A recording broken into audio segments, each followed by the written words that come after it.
A veces como ciudadanos no nos damos cuenta que la realidad es que el poder se está moviendo en las cúpulas. Desgraciadamente, son los mismos grupos de siempre los que se disputan este poder. Pareciera que estamos ignorando el gran cambio que se avecina en México. Y este cambio no es necesariamente un cambio de la realidad, un cambio de paradigma, sino más bien un cambio de manos del poder, las manos que poseen el poder. El poder pasará a otras manos. Y sin embargo, muchas personas están expectantes, muchas personas están observando estos sucesos, este suceso histórico, y en lugar de convertirse en sujetos activos, prefieren posicionarse de un lado de la balanza para apoyar, para aplaudir y para simplemente estar ahí como espectadores sin ser verdaderos sujetos de cambio, sujetos de transformación.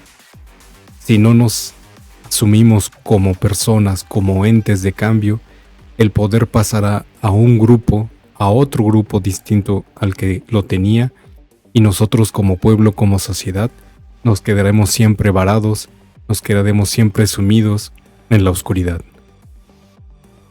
El Poder Judicial Federal no es oposición política ni adversario de los otros poderes de la Unión, afirmó la presidenta de la Suprema Corte de Justicia de la Nación, Norma Lucía Piña Hernández, al afirmar que está abierta al diálogo para resolver el conflicto creado por la propuesta de liquidar 13 de los fideicomisos que manejan.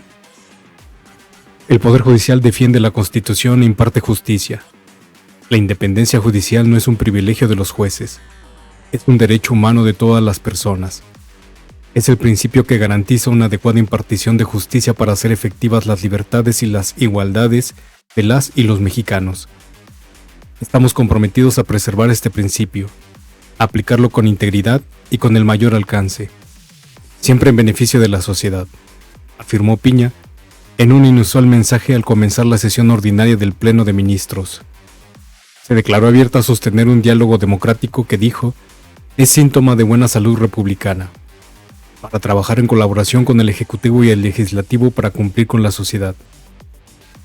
En alusión a los mensajes que intercambió con los líderes de las bancadas del PAN, del PRI y de Morena en el Senado, Piña Hernández anunció a sus pares que aceptará ir a presentar sus argumentos, en términos de un marco legal aplicable.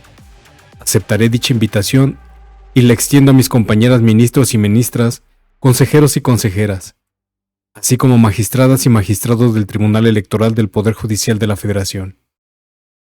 Hizo un reconocimiento a quienes marcharon el domingo pasado en defensa de los fideicomisos y reiteró que la desaparición de estos fondos afectaría los derechos humanos y laborales de los trabajadores del Poder Judicial de la Federación.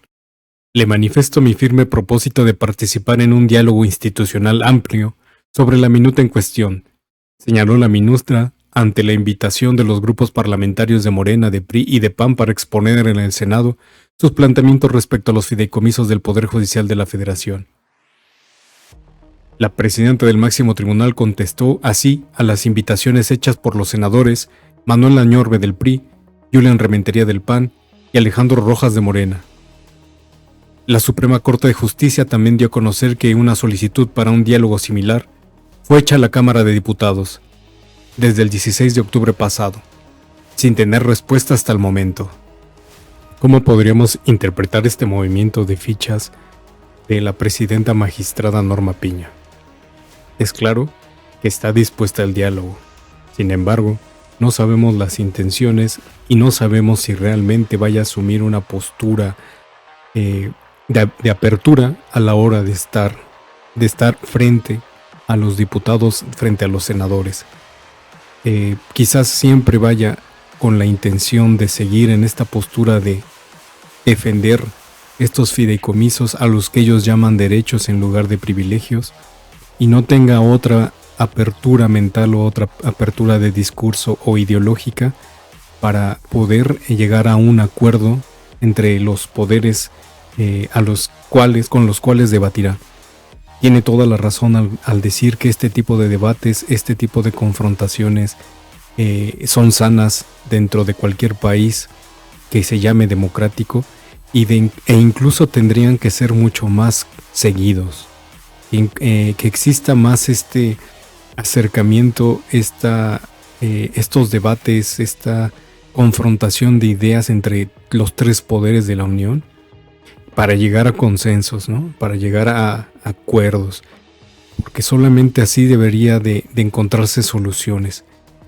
La situación en México no es así.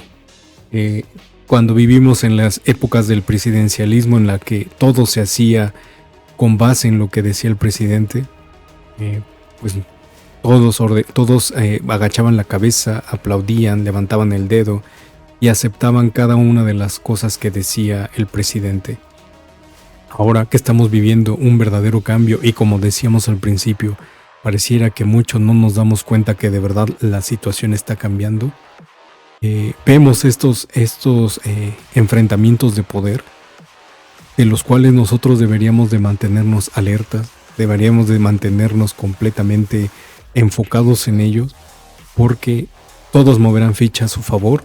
No sabemos si en algún momento el Poder Judicial decida realmente unirse a este cambio o siga enajenado en estar enquistado en esta ola de privilegios, en esta vida de privilegios, en esta vida al servicio de los intereses de particulares, de los intereses de privados y no estar a favor de los intereses del pueblo. Sería un hecho histórico completamente que quizás a lo mejor en este sexenio no se cumpla, pero en los posteriores que el Poder Judicial por fin asuma una postura en defensa de la población, en defensa de la sociedad civil, en defensa del pueblo, en defensa de la gente, y se asuma como una verdadera fuente de derechos, de justicia, y no lo que conocemos que es una fuente de corrupción, una fuente de impunidad. Entonces, como vimos, la presidenta Norma Piña, al dirigirse a los poderes de la Unión, dijo en un mensaje: con el mayor respeto republicano, me dirijo a los otros poderes de la Unión, con la convicción plena de que el Poder Judicial Federal no es oposición política y tampoco es adversario. Además, reconoció la manifestación realizada ayer por los trabajadores del Poder Judicial Federal hacia el Zócalo de la Ciudad de México. Esto en protesta de la posible extinción de 13 fideicomisos con el que cuenta el Poder Judicial. Sin ustedes, no hay Poder Judicial. Son ustedes, no solo el capital humano de este poder del Estado, sino el motor que nos permite cumplir con nuestras atribuciones y obligaciones, expresó Norma Piña. También señaló que para la titularidad del Poder Judicial de la Federación, las y los trabajadores de dicho poder son su prioridad, al igual que la ciudadanía, por lo que señaló que merecen seguridad plena para el desarrollo de sus funciones. Asimismo, hizo un llamado a la unidad dentro del Poder Judicial porque afirmó que lo que está en juego son los derechos de las personas, por lo que reiteró la necesidad de trabajar juntos. No podemos ser ajenos a la voz de la gente, no podemos ser indiferentes al clamor social, insensibles a las necesidades de las personas, especialmente a las de mayor vulnerabilidad. Añadió al recordar que el primero de las y los juzgadores no solo es el dispuesto en la Constitución y la impartición de justicia. De igual manera, aseguró que la independencia judicial no es un privilegio de los jueces, sino un derecho humano de todas las personas. Además, de un principio que garantiza la adecuada impartición de justicia para efectuar las libertades e igualdad de los mexicanos. Estamos comprometidos a preservar este principio, aplicarlo con integridad y con el mayor alcance, siempre en beneficio de la sociedad. Y también, como vimos, la magistrada Norma Piña aceptó entablar un diálogo con las y los senadores para discutir la posible eliminación de los 13 de los 14 fideicomisos del Poder Judicial. A través de una tarjeta informativa, la Suprema Corte de Justicia y el Consejo de la Judicatura Federal señalaron que la ministra presidenta solicitó que se comunicara su firme disposición con la mesa directiva y con la Junta de Coordinación Política JUCOPO, integrada por todos los grupos parlamentarios, para resolver la polémica. Esto con la finalidad de asegurar que el diálogo entre poderes se dé por la vía institucional adecuada y competente, así como garantizar que este intercambio sea con la pluralidad política que se representa en el Congreso de la Unión, específicamente en el Senado de la República, Se lee en el comunicado enviado por Norma Piña.